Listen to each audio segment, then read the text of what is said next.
दोस्तों नमस्कार। आपका हार्दिक स्वागत है हमारे चैनल में। अभी हम उपस्थित हुए हैं कुछ इम्पोर्टेंट समाचार लेके जो हमारे शिक्षकों के लिए बहुत ज़रूरी है। अभी हाल में गुजरात सरकार ने टेट करवाया है, उसका रिजल्ट कर दिया है, जो कि कहीं भी न्यायोचित नहीं लगता है कि उम्रदराज लोगों के साथ टेट लागू किया जाना चाहिए, लेकिन लागू किया, वहाँ पे परसेंटेज बहुत डाउन आए हैं।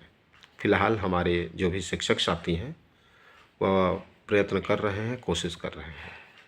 अब आगे सोचते हैं कि जो नई शिक्षक भर्ती है, काफ़ी सालों से रुकी पड़ी हुई है, उसको सरकार भरेगी या नहीं भरेगी। इस उपापोह की स्थिति से बाहर आइए, तैयारी शुरू करिए, क्योंकि पॉइंट पॉइंट की लड़ाई होगी। शिक्षक भर्ती अवश्य आएगी, क्योंकि सरकार ने लंबे समय से रोक रखा है। प्रमोशन भी नहीं किया है इन्होंने। 10 साल से ऊपर सबके हो गए हैं, प्रमोशन नहीं हुए हैं, उसके पिछले दिनों से नहीं हुए हैं।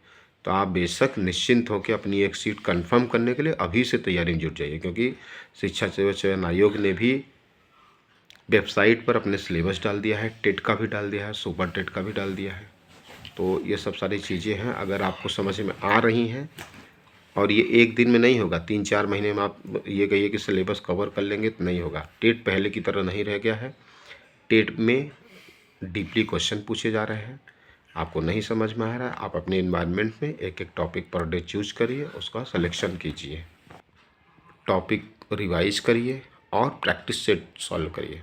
Practice is more important than other things.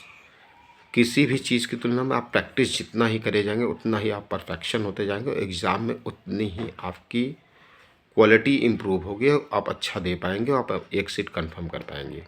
क्योंकि सिलेबस अपलोड होने का मतलब ही हो गया कि शिक्षा सेवा चयन आयोग आपको जॉब देने की तैयारी कर रहा है। जितनी जल्दी आप अवेयर होंगे, जितने तो देश दुनिया की 50 खबरें सोचने के अलावा आप केवल अपने स्टडी पे फोकस करें, जितने भी शिक्षक साथी हैं और जितने भी अन्य साथी हैं, क्योंकि सबकी चिंता ओनली नौकरी है। तो अगली अपडेट के साथ मैं जल्द आप सबके बीच में आऊँगा। धन्यवाद।